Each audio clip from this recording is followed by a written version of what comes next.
Hey, what's up, guys? How you doing? It's me, Mr. 4K Upscaler. So, here we are on PlayStation 4 Pro via my Belkin HDMI 2.1 cable that's hooked up to my Samsung KS-8000 65-inch 4K HDR television. It's a 2016 model. This TV, when it first came out, it was really expensive. It ran about 2,200, 2,300, in some cases $3,000, $2,000. It went down to price after that to 1,500, but it's still, in my opinion, considered one of the best HDR, highly recommended 4K TVs. If you really want to enjoy 4K and HDR, this TV will do that for you. But we're here to talk about PlayStation 4 Pro. All right, so let's talk about the PlayStation 4 Pro. Now, I don't know if you guys can see it through the camera, probably not, but I've been doing this for a long time right now, and I can tell when something it's blurry and it's not clean.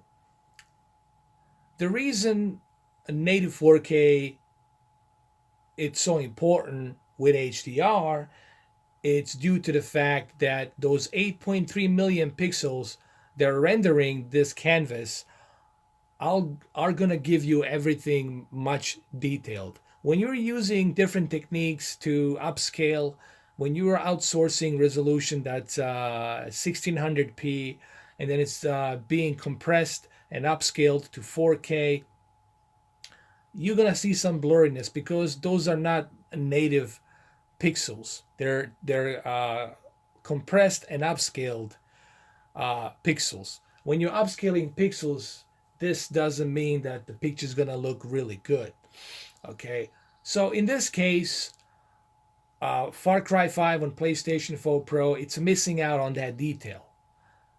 Sure, the graphics are nice, but the problem is you can't appreciate the graphics if you are running on a lower resolution. Okay, meaning you can't appreciate the detail that you can see on the native 4K. On the native 4K, you get to see that detail. And I mean this in all honesty, guys. As you all know, I'm not a fanboy of anything. I'm unbiased, but I have to tell you the truth. Uh, you know, it would have been nice if PlayStation 4 Pro could at least run this to like maybe 1900p or 1800p. That would have been nice. But 1600p, it's not gonna it's not gonna look that sharp. What I'm trying to say. That having been said, that's where the Xbox One X will take that crown and take that cake because it has a native 4K resolution. Now, when you have a native 4K resolution with HDR and with a very high settings, graphical high settings, then you're truly going to appreciate that detail and fidelity. Here, you can't appreciate that fidelity and detail and draw distance. That's because it's a little bit blurry. And I can see that blurriness, especially on this big, giant 65-inch screen. I get to see it and I realize, wow, not having that native 4K definitely hurts uh, this game a little bit on the console. But what does that mean? Does this mean you have to go ahead and sell your PlayStation 4 Pro to buy the Xbox One X? No, it doesn't mean that. It still looks good. Majority of you will be watching this TV from afar, from like 8 to 10 feet. All right, whether you hang it on the wall or whatever you put it. So, what I'm trying to say is, if you have a choice, here's what I'm trying to say. If you have a choice between the Xbox One X version or the PlayStation 4 Pro version, go with the X version.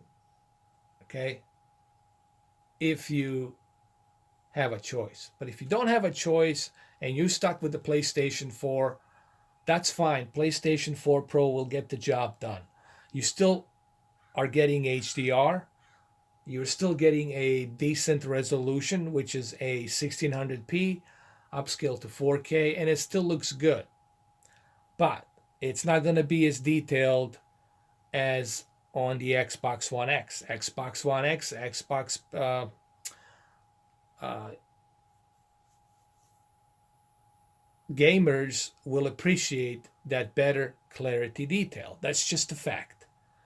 And whether you like it or don't doesn't really matter. That's just a fact. It is what it is. All right. As you all know, I'm not a fanboy. I'm not here to criticize PlayStation. It's not up to Sony. This is up to developers. Maybe they couldn't. Maybe they could have squeezed some of the power from PlayStation 4 Pro, or maybe they didn't know how to do it. Who knows what the case might be? It's up to the developers. Okay, it's not up to Sony. So could they maybe gone up to 1800p or even 1900p? Yeah, I think they could have squeezed maybe 1900p on a PlayStation 4 Pro, but we'll probably would have noticed the frame rates go down to between 30 to maybe 28 to 27, and they didn't want to jeopardize that. You know what I'm saying? They didn't want to jeopardize that. They wanted to make sure that performance was running steadily. All right, now that I have done this, let me go ahead and let me show you my picture settings on the PlayStation 4 Pro version for Samsung KS-8000. All right, the first thing first, I'm using a standard mode because I don't want to sacrifice any picture quality. So that's why I'm using a standard mode. Somebody asked me the other day or today, it doesn't matter which one of these I use. It really doesn't matter as long as you customize it to your preference. Okay, that's what I'm doing. I can pick any of these and customize it to my preference. Okay, I personally don't like dynamic because it's using that blue UV light, and I don't like that. Okay, I like to have the warm 2 color. Warm 2 color is very important for your television and for your health benefit on your eyes and your migraine and your headaches. You can get a headache from staring at the blue UV light for a long period of time. This is a proven fact. You know, I'm not making this up. All right, so let's go through these settings. Make sure you write these settings down because I know there's still some of you out there that still have Samsung KS-8000. Backlit and contrast. Remember, guys, this has to be always to maximum because we're running a HDR content, HDR game. So backlit, contrast, maximum, brightness 45, sharpness it's at 15. You can leave it at 20 if you want, but I prefer to leave it at 15, you know. You know what? For the PlayStation 4 Pro version, I think we can go up to 20 because it's a bit blurry because it's not using a higher resolution, so we can keep it at 20. The only reason I left Xbox One X version on 15 is because it's running at a native 4K. This is running at the lower pixel resolution, so I leave it at 20 here. Okay, and the color, we can leave a color at 50 because this television already has a full wide color gamut, and it's excellent television that represents the color beautifully. So, and we're also running HDR, so therefore I don't need to oversaturate my colors. Leave it at 55. Digital Clean View, I leave this on automatic. Auto Motion Plus, I'm not a really huge fan of this. I never use it. I'm not a fan of soap opera. In fact, smart LEDs, I keep that high.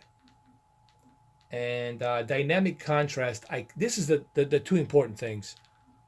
Color, tone, temperature, warm 2, and dynamic contrast set to high. Color space, I keep that on automatic. I never mess with that. Leave that on automatic. So warm 2, color tone. This is honestly the most important stuff you need to remember. Warm 2 color and dynamic contrast set to high. Dynamic contrast will give you that nice deep dark levels and nice white bright levels. With the color tone temperature of warm 2, it's going to reduce that blue UV light, so that's what I'd recommend. Hopefully you guys are writing these settings down, pausing the video. There you have it. That's my settings for PlayStation 4 Pro.